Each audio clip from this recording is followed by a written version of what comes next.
Earthmark, your path to economic success. नमस्कार दोस्तों, स्वागत है आपका अर्थमार्क पर। हमारी जो फर्स्ट यूनिट थी इंट्रोडक्शन टू माइक्रो इकोनॉमिक्स, जिसको हम 2 लेक्चर कवर किया, हमारी कंप्लीट हो चुकी है। आज हम स्टार्ट करने वाले हैं कंज्यूमर बिहेवियर एनालिसिस। आज के क्लास का थी है हम कंज्यूमर बिहेवियर एनालिसिस के अंदर कार्डिनल यूटिलिटी एनालिसिस आज पढ़ने वाले हैं। तो चलिए दोस्तों, आज की हम क्लास स्टार्ट करते हैं। जैसे हमने लास्ट क्लास में देखा था कि इकोनॉमी के अंदर कोई भी इंडिविजुअल हो, उसको प्रॉब्लम चॉइस से गुजरना पड़ता है। उसी प्रकार इकोनॉमी के अंदर कंज्यूमर जो होता है वो बहुत ही बड़ा रोल प्ले करता है। तो कंज्यूमर को भी प्रॉब्लम चॉइस से गुजरना पड़ता है। उसको एनालाइज करने के लिए हमारे 2 अप्रोचेस है मेन। पहला है कार्डिनल यूटिलिटी एनालिसिस, दूसरा है ऑर्डिनल यूटिलिटी एनालिसिस। आज हम पढ़ने वाले हैं कार्डिनल यूटिलिटी एनालिसिस। सबसे पहला हमारा टॉपिक है वो है यूटिलिटी। यूटिलिटी का मतलब होता है want satisfying power of a community. एक गुड को कंज्यूम करने से जब कंज्यूमर की इच्छा पूर्ति होती है, उसको हम बोलते हैं यूटिलिटी। ऑब्जेक्टिव टर्म्स में इसको हम डिफाइन कर सकते हैं कि ये कंज्यूमर को एक गुड्स कंज्यूम करने से कितना सेटिस्फेक्शन मिला, हम उसको यूटिलिटी बोल सकते हैं। यूटिलिटी कुछ कैरेक्टरिस्टिक्स है वो हम देख लेते हैं एक बार। पहला है यूटिलिटी सब्जेक्टिव। इसका मतलब है यूटिलिटी आपका पर्सनल होता है। एक गुड से 2 अलग अलग लोगों को अलग लेवल की यूटिलिटी मिलती है। फॉर एग्जांपल, अगर कोई चॉकलेट लवर है, उसको चॉकलेट कंज्यूम करने से ज़्यादा सेटिस्फेक्शन या ज़्यादा यूटिलिटी मिलेगी as compare to someone who doesn't like chocolate. तो यूटिलिटी आपके यहाँ पर सब्जेक्टिव नेचर का है, ये पर्सनल थिंग है। दूसरा से कैरेक्टरिस्टिक है वो है utility is not measurable. Utility को मेजर नहीं कर सकते। सिंस आपका यूटिलिटी सब्जेक्टिव नेचर का होता है, पर्सनल लेवल का होता है, इसको हम क्वांटिफाई नहीं कर सकते। लेकिन कुछ इकोनॉमिस्ट हुए हैं जैसे कि मार्शल, एल्फ्रेड मार्शल, वो अज्यूम करता है कि यूटिलिटी को हम मॉनेटरी टर्म्स में मेजर कर सकते हैं। मार्शल का कहना है जब कोई कंज्यूमर किसी एक गुड को खरीदने के लिए स्पेंड करता है, पैसा खर्च करता है, उसको उतने लेवल की यूटिलिटी मिलती है मॉनेटरी टर्म्स में। ये मार्शल का मानना है। वैसे इन जनरल आपका यूटिलिटी जो होता है वो नॉट मेजरेबल होता है, उसको हम मेजर नहीं कर सकते। तीसरा है यूटिलिटी होती है वो समय के साथ साथ, जगह के साथ साथ बदलती रहती है। इसका एग्जाम्पल ये हुआ, जैसे सपोज कीजिए एक अम्ब्रेला है, उससे तो सेटिस्फेक्शन कंज्यूमर को मिलेगी वो रेनी सीजन में ज़्यादा मिलेगी as compare to summer season. तो यहाँ पे देख सकते हैं कि समय के साथ साथ यूटिलिटी जो है अम्ब्रेला से मिलेगी किसी कंज्यूमर को, वो बदलती यहाँ पर आपको दिख रही है। उसी प्रकार कोई हीटर है, हीटर की यूटिलिटी आपको कोल्ड प्लेस में ज़्यादा मिलेगी कंज्यूमर को एज कम्पेयर टू किसी हॉट प्लेस में। तो यूटिलिटी जो है वो समय के साथ साथ और जगह के साथ साथ बदलती रहती है। चौथा है utility is different from usefulness.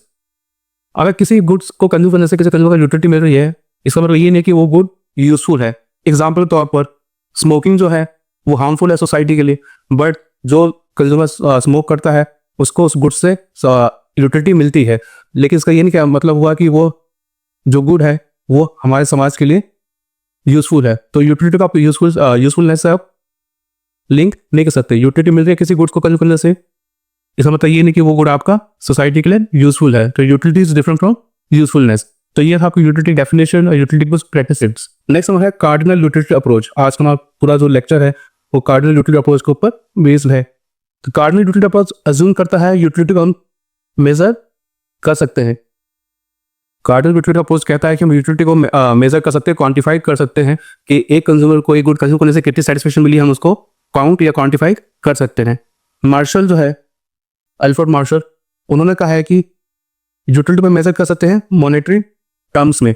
उनका कहना है कि जब एक कंज्यूमर किसी गुड को परचेस करने के लिए पैसा स्पेंड करता है, तो जितना पैसा उसने स्पेंड किया, यूटिलिटी आपकी उसके बराबर हो गई। एग्जाम्पल के तौर पे कंज्यूमर एक चॉकलेट परचेस करने के लिए 10 रुपये स्पेंड कर रहा है, तो मार्शल का कहना है कि कंज्यूमर को उस चॉकलेट से 10 रुपये की यूटिलिटी मिली। तो यहाँ पे आपका कार्डिनल यूटिलिटी अप्रोच में हम यूटिलिटी को अज्यूम करके चलते हैं कि यूटिलिटी आपकी यहाँ पे मेजरेबल है या क्वांटिफाई हम कर सकते हैं। एक हमारे इकोनॉमिस्ट हुए बेनहाम, उनके अकॉर्डिंग यूटिलिटी का मेजर कर सकते हैं एक यूटिल्स के टर्म्स। यूटिल्स आपका जो है मेजरमेंट यूनिट है यूटिलिटी का, जो हमको बेनहाम ने दिया। तो यहाँ पे आपका कंक्लूजन क्या निकलता है कि पहला कि आपका यूटिलिटी मेजरेबल है, क्वांटिफाई कर सकते हैं उसको हम। दूसरा ये कि मार्शल ने बोला कि यूटिलिटी को हम मॉनिटरी टर्म्स में हम मेजर कर सकते हैं। तीसरा, बेनहाम ने कहा कि यूटिलिटी को हम क्वांटिफाई कर सकते हैं, मेजर कर सकते हैं यूटिल्स के टर्म्स से। यूटिल्स आपका यहाँ पे इमेजिनरी नंबर है। नेक्स्ट टॉपिक हमारा है मेजर ऑफ यूटिलिटी। यूटिलिटी को हम दो तरीके से मेजर कर सकते हैं। पहला आपका है टोटल यूटिलिटी, दूसरा आपका मार्जिनल यूटिलिटी। टोटल यूटिलिटी, इसका मतलब है कि एक कंज्यूमर जब किसी गुड का एक स्पेसिफिक अमाउंट कंज्यूम करता है तो उससे उसको टोटल सेटिस्फेक्शन जो मिली हम उसको बोलते हैं टोटल यूटिलिटी। ये उसका डेफिनेशन पढ़ लेते हैं। It refers to the total satisfaction derived by the consumer from the consumption of a specific quantity of a commodity. It is sum total of the utilities derived from all units consumed of a commodity. Example तौर पे अगर किसी consumer 4 units of banana consume किए तो उसको total utility मिलेंगे वहां से 21 यूटिल्स की। तो किसी भी गुड के एक स्पेसिफिक क्वांटिटी को कंज्यूम करने के बाद जो टोटल सेटिस्फेक्शन कंज्यूमर को मिलता है उसको हम बोलते हैं total utility. Then we have marginal utility. Marginal utility कहता है कि जब एक कंज्यूमर किसी एक गुड का एडिशनल यूनिट कंज्यूम करता है तो उससे जो एडिशनल सेटिस्फेक्शन मिली उस एडिशनल यूनिट से उसको हम बोलते हैं मार्जिनल यूटिलिटी। इसका डेफिनेशन में पढ़ लेते हैं।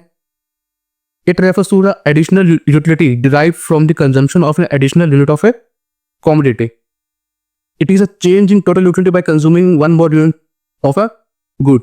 एक एडिशनल यूनिट किसी गुड का कंज्यूम करने से जो हमारा टोटल यूटिलिटी में चेंज आ रहा है उसको हम बोलेंगे मार्जिनल यूटिलिटी। फॉर एग्जाम्पल, जब कंज्यूमर 4 यूनिट कंज्यूम किए बनाना के तो उसको टोटल यूटिलिटी मिली 21 यूटिल्स की। वही जो 5th यूनिट कंज्यूम करता है तो टोटल यूटिलिटी बढ़ के 21 से बढ़ के 25 हो गई। तो यहाँ पे मार्जिनल यूटिलिटी कितनी हुई? 5th यूनिट बनाना की होगी 4 utils. That is the difference between the total utility at 4 unit banana and total utility at 5th unit of banana. इसका फॉर्मुलाज देख लेते हैं। मार्जिनल यूटिलिटी का फॉर्मुला हो गया टोटल यूटिलिटी का डिफरेंस। 5th यूनिट पे कितना टोटल यूटिलिटी मिल रहा है कंज्यूमर को और 4 यूनिट से कितना टोटल यूटिलिटी मिल रहा है कंज्यूमर को। हमारे एग्जांपल के अंदर जो है वो डिफरेंस जो है वो हमारा हो गया marginal utility at 5th unit of banana. और टोटल यूटिलिटी आप क्या हो गया? वो सम हो गया मार्जिनल यूटिलिटी का। हर एक यूनिट कंज्यूम करने के बाद जो कंज्यूमर को यूटिलिटी मिल रही है वो सबको ऐड ऑन कर देंगे तो हमारे पास क्या आ रहेगा? Total utility. Then we have law of diminishing marginal utility. Law of diminishing marginal utility कहता है कि जैसे जैसे कंज्यूमर एक गुड का कंजम्पशन बढ़ाएगा वैसे वैसे हर एक एडिशनल यूनिट से उसको मार्जिनल यूटिलिटी मिलेगी वो डिक्रीज होती रहेगी। The law of diminishing marginal utility states that as a consumer consumes more and more unit of a commodity the marginal utility derived from each additional unit keep decreasing. जैसे भी consumption बढ़ता है किसी good का वैसे वैसे हर एक unit से आपको यूटिलिटी मिलेगी दैट इज मार्जिनल यूटिलिटी वो डिक्रीज होती रहेगी। इवेंचुअली क्या होगा? मार्जिनल यूटिलिटी क्या होगा? आपका एक पॉइंट पर 0 हो जाएगा और अगर उसके बाद भी कंजम्पशन आप कंटिन्यू करेगा कंज्यूमर तो उसका मार्जिनल यूटिलिटी क्या हो जाएगा? वो नेगेटिव हो जाएगा। इस लॉ को हम Gaussian first law of commodity consumption भी बोलते हैं। क्यों? क्योंकि ये लॉ ओरिजिनली एच.एस. गॉसियन ने दिया था 1854 में। तो ये आपको चीज याद रखनी है कि Gaussian first law of consumption किसको बोलते हैं? Gaussian first law of consumption बोला जाता है law of diminishing marginal utility को। तो यहाँ पे ध्यान दीजिएगा, इस टेबल के माध्यम से चीज को समझने की कोशिश करते हैं। एक कंज्यूमर ने एक गुड्स के 6 यूनिट्स कंज्यूम किए 1, 2, 3, 4, 5 एंड 6। हर एक यूनिट के कॉरस्पॉन्डिंग हमको टोटल यूटिलिटी की कंज्यूमर की गिवन है। जैसे देख सकते हैं हम टोटल जब कंज्यूमर ने फर्स्ट यूनिट कंज्यूम किया तो उसको टोटल यूटिलिटी निकल कर मिली उसको 12 यूटिल्स की। 2 यूनिट कंज्यूम करने पे कंज्यूमर को टोटल यूटिलिटी मिल रही है 18 यूनिट्स की। 3 यूनिट कंज्यूम करने पे उसको टोटल यूटिलिटी मिल रही है 22 यूटिल्स की एंड सो ऑन। और हमने हर एक यूनिट के कॉरस्पॉन्डिंग मार्जिनल यूटिलिटी यहाँ पे निकाली हुई है। तो कैसे निकला यहाँ पे देख लेते हैं। फर्स्ट यूनिट पे जो टोटल यूटिलिटी है वो 12 यूनिट्स की है, यूटिल्स की है। तो आपकी मार्जिनल यूटिलिटी भी आपकी फर्स्ट यूनिट पे इक्वल टू होती है टोटल यूटिलिटी के। अब कंज्यूमर ने फर्स्ट से सेकंड यूनिट कंज्यूम किया। सेकंड यूनिट कंज्यूम करते ही तो टोटल यूटिलिटी कंज्यूमर की 12 से 18 होगी, बढ़ गई है। तो सेकंड यूनिट पे मार्जिनल यूटिलिटी कंज्यूमर को क्या मिली वो देखते हैं। वो आपका हुआ 18 - 12 दैट इज 6। तो सेकंड यूनिट कंज्यूम करने से कंज्यूमर को एडिशनल 6 यूटिल्स का यूटिलिटी मिल रहा है जो कि आपको हो गया marginal utility at second unit of consumption.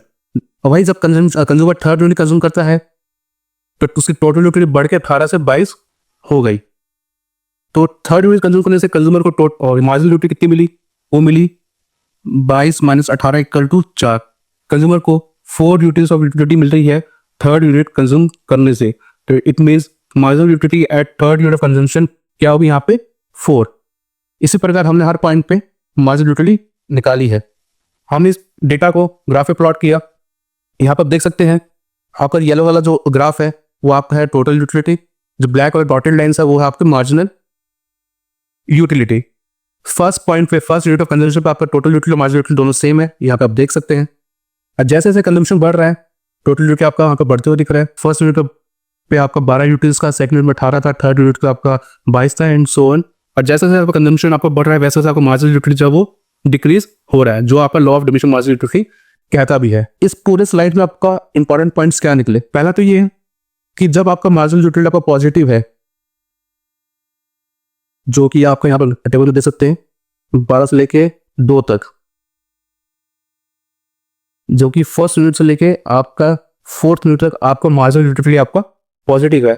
उस सिनेरियो में आपका टोटल यूटिलिटी जो होगा वो इंक्रीज करेगा एट डिक्रीजिंग रेट। यहाँ देख सकते हैं आप कि टोटल यूटिलिटी आपका इंक्रीज हो रहा है हर एक एडिशनल कंजम्पशन के साथ फोर्थ यूनिट तक, बट जो टोटल यूटिलिटी में से इंक्रीज हो रहा है वो हर एक एडिशनल कंजम्पशन के साथ वो डिक्रीजिंग रेट से इंक्रीज हो रहा है। इट मीन्स कि पहला आपने कंजम्पशन किया, सेकंड यूनिट आपने जब कंज्यूम किया तो आपका टोटल यूटिलिटी बढ़ा 6 यूटिल से, वही जब थर्ड यूनिट आप कंज्यूम कर रहे हैं गुड का तो आपका टोटल यूटिलिटी बढ़ रहा है 4 यूटिल से। दैट इज ये डिक्रीजिंग रेट से बढ़ रहा है। आपका टोटल यूटिलिटी बढ़ तो रहा है बट वो डिक्रीजिंग रेट से आपका बढ़ रहा है। तो इट मीन्स कि जब आपका मार्जिनल यूटिलिटी आपका पॉजिटिव होगा उस सिनेरियो में आपका टोटल यूटिलिटी आपका पॉजिटिव इंक्रीज होगा बट एट डिक्रीजिंग रेट। दूसरा पॉइंट निकल के ये आया कि जब आपको मार्जिनल यूटिलिटी आपका 0 हो जाएगा उस पॉइंट का आपका टोटल यूटिलिटी आपका मैक्सिमम होगा। देख सकते हैं जब आपका टोटल मार्जिनल यूटिलिटी 0 है फिफ्थ यूनिट ऑफ कंजम्पशन पे, उस पॉइंट पे आपका टोटल यूटिलिटी जो है वो मैक्सिमम है, दैट इज 24। इसको हम ग्राफ पे भी देख सकते हैं। फिफ्थ यूनिट पे आपका टोटल मार्जिनल यूटिलिटी आपका 0 है, इस पॉइंट पे आपका टोटल यूटिलिटी जो है वो आपका मैक्सिमम है। तो इसको हम सैचुरेशन पॉइंट भी बोलते हैं। सैचुरेशन पॉइंट वो पॉइंट हो गया जिस पॉइंट का आपका मार्जिनल यूटिलिटी 0 आता है और एट द सेम पॉइंट आपका टोटल यूटिलिटी आपका मैक्सिमम होता है। थर्ड पॉइंट निकल के यहां से क्या आया कि जब आपका मार्जिनल यूटिलिटी नेगेटिव हो जाता है उस केस में आपका टोटल यूटिलिटी आपका डिक्रीज होना स्टार्ट हो जाता है, जो कि आप यहाँ का दे सकते हैं 6 यूनिट ऑफ कंजम्पशन पे। जब कंज्यूमर 6 यूनिट कंज्यूम किया उसका मार्जिनल यूटिलिटी आपका -2 नेगेटिव हो गया और टोटल यूटिलिटी जो है 6 पॉइंट पे वो 24 से गिर के 22 पे आ गया। तो इट मीन्स जब मार्जिनल यूटिलिटी आपका नेगेटिव होगा तब आपका टोटल यूटिलिटी आपका डिक्रीज होना स्टार्ट हो जाएगा। तो यहाँ पे law of diminishing marginal utility हमने अब तक पढ़ा कि law of diminishing marginal utility कहता है कि जैसा भी कंज्यूमर कंजम्पशन किसी गुड का कंजम्पशन बढ़ाएगा वैसे वैसे हर एक एडिशनल यूनिट से जो उसको मार्जिनल यूटिलिटी मिलेगी वो डिक्रीज होती रहेगी। इवेंचुअली आपका फिर मार्जिनल यूटिलिटी 0 पे आ जाएगा, देन वो नेगेटिव हो जाएगा अगर कंज्यूमर अब तक कंजम्पशन कंटिन्यू लगता है। इसको हम एच.एस. गॉसन का फर्स्ट लॉ ऑफ कंजम्पशन भी बोलते हैं। और फिर हमने देखा कि जब मार्जिनल यूटिलिटी आपका पॉजिटिव होगा उस सिनेरियो में आपका टोटल यूटिलिटी आपका इंक्रीज होगा बट एट डिक्रीजिंग रेट। जब आपका मार्जिनल यूटिलिटी आपका 0 रहेगा उस पॉइंट पर आपका टोटल यूटिलिटी आपका मैक्सिमम होगा, जिसको हम बोलते हैं सैचुरेशन पॉइंट या सैचुरेशन पॉइंट बोलते हैं। वही जब आपका मार्जिनल यूटिलिटी आपका नेगेटिव हो जाएगा तो उस सिनेरियो में आपका टोटल यूटिलिटी होगा वो डिक्रीज होने लगेगा। ये था आपका law of diminishing marginal utility. अब law of diminishing marginal utility का कुछ अजम्पशन है जिस पे ये बेस्ड है पूरी, वो हम एक बार देख लेते हैं। पहला अजम्पशन है homogeneity. Law of diminishing marginal utility कहता है कि जो आप गुड्स कंज्यूम करेंगे, आप गुड्स का जो एडिशनल हर एक यूनिट कंज्यूम करेंगे वो आपके सारे यूनिट्स आपके सेम होनी चाहिए। सेम इन द सेंस कि वो आपकी quality wise, taste wise, size wise, उस सब तरीकों से सब चीज़ों में सेम होनी चाहिए। इसका मतलब होता है होमोजेनिटी। तो ये लॉ तभी होल्ड करेगा जब आपके जो सारे यूनिट्स होंगे किसी गुड के वो सेम लेवल के, same quality level means quality wise, taste wise, size wise जब सेम होंगे तब जाके आपका लॉ होल्ड करेगा। दूसरा जम्पशन है रीजनेबल साइज ऑफ यूनिट्स। इसका मतलब ये हुआ जब एक किसी गुड के आप यूनिट्स कंज्यूम करेंगे तो वो हर एक यूनिट का जो साइज होना चाहिए वो बहुत कम या बहुत छोटा नहीं होना चाहिए। सो साइज एक रीजनेबल साइज होना चाहिए। फॉर एग्जाम्पल अगर हम पानी का एग्जाम्पल ले, अगर पानी के एग्जाम्पल में हम law of diminishing marginal utility को अप्लाई करें तब ये तभी एप्लीकेबल होगा जब आप पानी कंजम्पशन करेंगे वो एक रीजनेबल साइज में करेंगे। इट मीन्स कि अगर आप एक ग्लास में पानी पीते हैं तब जाके वो आपको यहाँ पे law of diminishing marginal utility hold करने को देखने को मिलेगा। अरे भाई अगर आप पानी पी रहे हैं, आप एक सिप पानी पी रहे हैं और काफी कम अमाउंट में पानी पी रहे हैं तो आपको यहाँ पे लॉ एप्लीकेबल यहाँ पे देखने को आपको नहीं मिलेगा।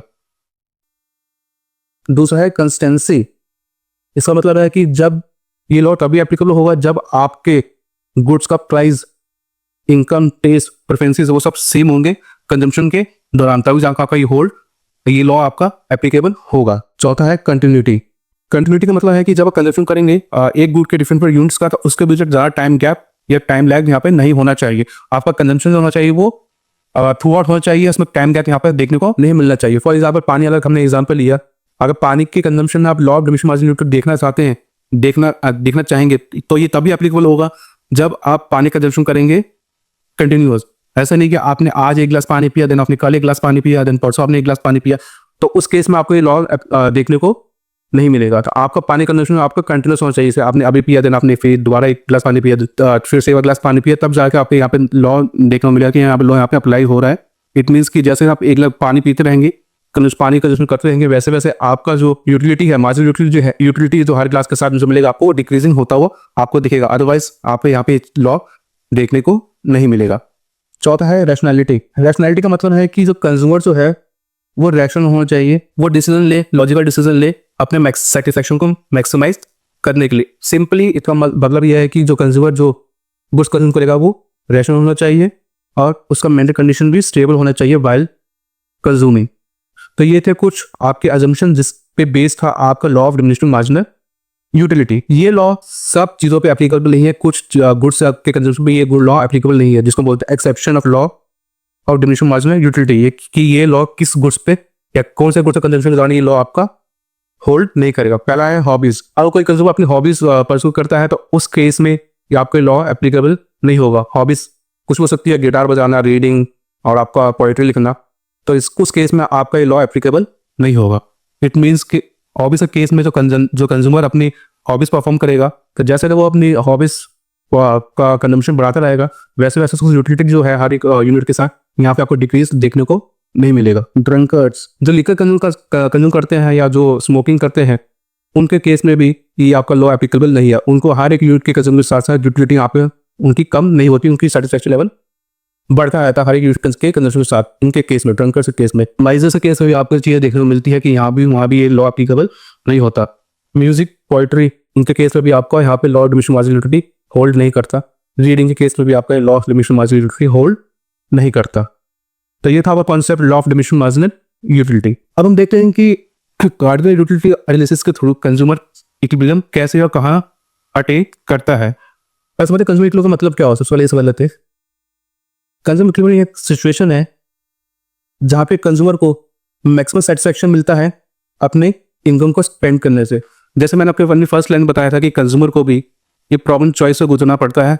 उसके पास लिमिटेड इनकम है स्पेंड करने के लिए, और उसको स्पेंड करके उसको अपनी सेटिस्फैक्शन मैक्सिमाइज करनी है। तो कंज्यूमर इक्विलिब्रियम का मतलब वही हुआ कि एक ऐसा सिचुएशन जहाँ पे कंज्यूमर अपनी सेटिस्फैक्शन मैक्सिमाइज कर पा रहा है अपने इनकम को स्पेंड करके। अब हम देखते हैं कि कंज्यूमर इक्विलिब्रियम कहाँ पे अटेन होता है अगर कंज्यूमर सिर्फ एक ही गुड कंज्यूम करे। लेट्स से कंज्यूमर सिर्फ एक गुड कंज्यूम कर रहा है, गुड एक्स, तो इस केस में कंज्यूमर इक्विलिब्रियम पॉइंट पे कब आएगा या अपनी सेटिस्फैक्शन मैक्सिमम कब करेगा, जब मार्जिनल यूटिलिटी जो गुड एक्स से मिलेगी वो गुड एक्स के प्राइस के बराबर हो जाए, तो उस पॉइंट पे कंज्यूमर अपना सेटिस्फैक्शन मैक्सिमम कर रहा है। इट मींस कि कंज्यूमर उस पॉइंट पे इक्विलिब्रियम पॉइंट पे आ गया है। इसको हम समझते हैं एग्जांपल के थ्रू। लेट्स से कि प्राइस ऑफ गुड एक्स आपका ₹5 है।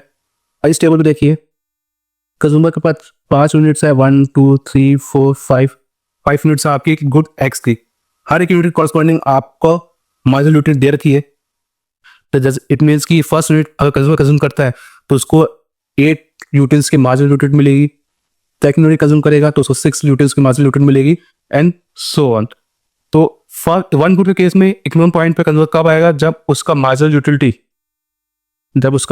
यूटिलिटी गुड एक्स का वो बराबर होगा प्राइस ऑफ गुड एक्स।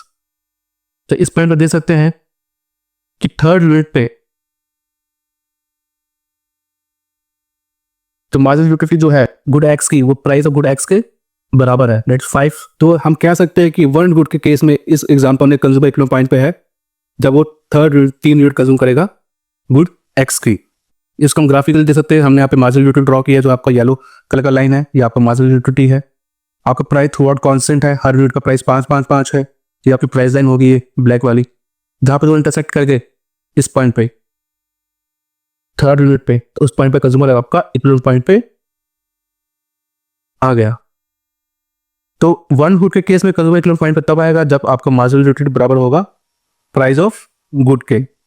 तो इससे कंक्लूजन निकल के क्या आया, इससे कंक्लूजन निकल के ये आता है कि जब तक मार्जिनल यूटिलिटी आपका ग्रेटर देन है प्राइस के, तब तक कंज्यूमर गुड्स का कंजम्पशन अपना करता रहेगा। जैसे यहाँ पे दे सकते हैं फर्स्ट यूनिट पे मार्जिनल यूटिलिटी 8 है, प्राइस इसका 5 है, इट मीन सेटिस्फैक्शन कंज्यूमर को ज्यादा मिल रही है और जितना वो प्राइस पे कर रहा है उससे ज्यादा उसको सेटिस्फैक्शन मिल रही है फर्स्ट यूनिट पे, तो फर्स्ट यूनिट कंज्यूम कर रहा है। सेकंड यूनिट पे भी क्या हम देख सकते हैं कि जो उसको मार्जिनल यूटिलिटी मिल रही है 6 यूटिल्स की, बट प्राइस यहाँ पे 5 है, सेम यहाँ पे आपका कंज्यूमर को सेटिस्फैक्शन ज्यादा मिल रही है, जितना वो प्राइस पे कर रहा है उससे ज्यादा सेटिस्फैक्शन मिलती है कंज्यूमर को सेकंड यूनिट पे भी, तो वो सेकंड यूनिट भी कंज्यूम करेगा। थर्ड यूनिट पे क्या हुआ, मार्जिनल यूटिलिटी आपकी 5 है, प्राइस भी 5 है, दोनों आपका सेम है, तो कंज्यूमर यहाँ पे जितना पे कर रहा है उसको उतनी सेटिस्फैक्शन यहाँ पे मिल रही है, तो यहाँ पे आपका कंज्यूमर इक्विवेलेंट पॉइंट पे आ गया। तो यहाँ पे आप देख सकते हैं जब तक आपका मार्जिनल यूटिलिटी आपका प्राइस से ज्यादा था तब तक कंज्यूमर अपनी कंजम्पशन कर रहा था। जैसे ही प्राइस आपका मार्जिनल यूटिलिटी के बराबर हो गया तब कंज्यूमर आपका इक्विवेलेंट पॉइंट पे आ गया, इस पॉइंट पे आगे से कंजम्पशन ना स्टॉप कर दिया। और जब आपका मार्जिनल यूटिलिटी आपका प्राइस से कम होगा उस केस में कंज्यूमर अपनी कंजम्पशन डिक्रीज करेगा। जैसे जैसे फोर्थ यूनिट पे क्या है कि आपका मार्जिनल यूटिलिटी आपका 4 है बट प्राइस 5 है, जो प्राइस पे करना कंज्यूमर वो ज्यादा है, जो जो उसको सेटिस्फैक्शन मिल रहा है वो उससे प्राइस उसका ज्यादा पे कर रहा है, इट मींस वो कंजम्पशन यहाँ इस पॉइंट पे नहीं करेगा, उसको अपना कंजम्पशन वो डिक्रीज करेगा। तो कंजम्पशन निकल के यह है कि जब मार्जिनल यूटिलिटी ज्यादा है प्राइस से तो कंज्यूमर कंज्यूम करता रहेगा, जब मार्जिनल यूटिलिटी अपनी प्राइस के बराबर आ गई इस पॉइंट पे कंज्यूमर रोक देगा, इट मींस कंज्यूमर ने अपना इक्विवेलेंट पॉइंट अटेन कर लिया है।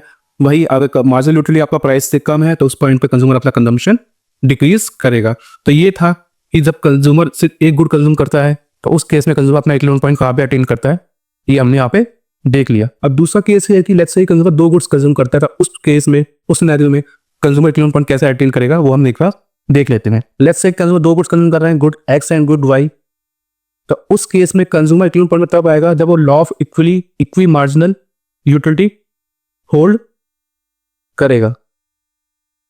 दो या दो से ज्यादा गुड्स के केस में कंज्यूमर इक्विवेलेंट पॉइंट तब आएगा जब वो law of equi marginal utility hold करेगा। अब law of equi marginal utility है क्या, इसको हम एक बार समझ लेते हैं। Law of equi marginal utility कहता है कि consumer gets maximum satisfaction when the utility per rupee spent on each good is equal. Law of equi marginal utility कहता है कि कंज्यूमर मैक्सिमम सेटिस्फैक्शन अटेन करेगा जब utility per rupee spend on each good आपका equal हो जाएगा। इसको समझते ये चीज है क्या, लेट्स से कि कंज्यूमर 2 गुड्स कंज्यूम कर रहे हैं, good X and good Y. Goods X का पर्टिकुलर यूनिट कंज्यूम करने के बाद कंज्यूमर को मार्जिनल यूटिलिटी मिल रही है 10 यूटिल्स के, वही गुड का प्राइस जो है वो आपका 5 है। तो इस सिनेरियो में marginal utility per rupee spend on good x क्या हुआ, marginal utility per rupee spend on good x, ये आपका हुआ marginal utility divided by price. तो इस केस में उसको 10 यूटिल्स का मार्जिनल यूटिलिटी मिल रहा है और उसका प्राइस 5 है, तो यहाँ पे क्या निकल के आया, utility per rupee spend on good x निकल के आया 2। इट मीन्स कि 1 रुपया स्पेंड करने से किसी गुड पे उसको कितना यूटिलिटी मिल रहा है, यहाँ पे कंज्यूमर को पर रुपी स्पेंड करने से 2 यूटिल्स का यूटिलिटी मिल रहा है इस एग्जाम्पल अंदर। तो सिंपली यूटिलिटी पर रुपी का मतलब हुआ marginal utility divide by price.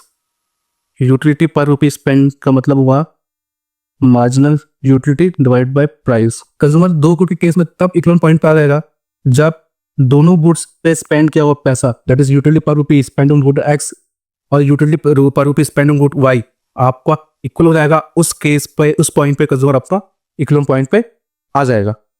ये आपका हो गया इक्विलिब्रियम कंडीशन। ये mx डिवाइड बाय px आपको क्या बताता है, utility per rupee spend on good x, mu divide by py क्या बताता है, utility per rupee spend on goods y। तो जब ये दोनों इक्वल हो जाएंगे उस केस में आपका कंज्यूमर इक्विवेलेंट पॉइंट पे आ जाएगा 2 गुड्स के केस में। Law of equi marginal utility को हम गॉसियन का सेकंड लॉ ऑफ कंजम्पशन भी बोलते हैं। आप ये चीज पे ध्यान रखनी है, इंपॉर्टेंट पॉइंट है। गॉसियन का फर्स्ट लॉ ऑफ कंजम्पशन क्या होता है, वो होता है law of diminishing marginal utility.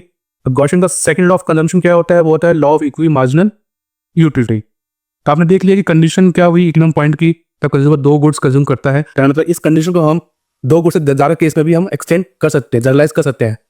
जैसे कि लेट्स से कंज्यूमर आपका 3 गुड्स कंज्यूम कर रहा है एक्स वाई जेड, इस सिनेरियो में कंज्यूमर इक्विवेलेंट पॉइंट पे तब आएगा जब उसका marginal utility of X divided price of X equal to marginal utility of Y divided price of Y equal to marginal utility of Z divided price of Z. जब ये condition hold करेगी तब आपका कंज्यूमर इक्विवेलेंट पॉइंट पे आ जाएगा। तो basically क्या मतलब है कि इस फॉर्मूला को हम एक्सटेंड कर सकते हैं एन नंबर ऑफ गुड्स के केसेस में भी। या हम 2 गुड्स के केस में देखा, इसमें 3 गुड्स 4 गुड्स या एन गुड्स के केसेस हम इस फॉर्मूला को जनरलाइज कर सकते हैं। तो सिंपली कंज्यूमर 2 गुड्स के केस में इक्विवेलेंट पॉइंट पे तब आएगा जब consumer law of equi marginal utility hold करेगा। इसका मतलब ये हुआ जब consumer utility per rupees spend on each good, her goods पे जो यूटिलिटी पर रुपीज स्पेंड कर रहा है वो इक्वल हो जाएगा, तो कंज्यूमर आपका इक्विवेलेंट पॉइंट पे आ जाएगा। इसको हम गॉसियन का सेकंड लॉ ऑफ कंजम्पशन भी बोलते हैं और इस फॉर्मूला को हम नंबर ऑफ गुड्स के में भी जनरलाइज कर सकते हैं। अब हम देखते हैं डिसइक्विलिब्रियम सिचुएशन। हमने अभी पढ़ा लास्ट स्लाइड में कि कंज्यूमर इक्विवेलेंट पॉइंट तब आएगा 2 गुड्स के केस में जब marginal utility of good x, price of good x, जब आपकी एक कंडीशन होल्ड करेगी तब आपका कंज्यूमर इक्विवेलेंट पॉइंट पे आ जाएगा। व्हाट इफ कि अगर जब ये कंडीशन होल्ड ना करे, इट मीन्स कि जब ये चीजें इक्वल, दोनों इक्वल ना हो, तब क्या होगा, तब आपका कंज्यूमर डिसइक्विलिब्रियम पॉइंट पे है, वो इक्विवेलेंट पॉइंट पे नहीं है। तो देखते हैं, इसके 2 केसेस बनते हैं। पहला केस तो ये कि utility per rupees spend on good X is greater than utility per rupees spend on good Y.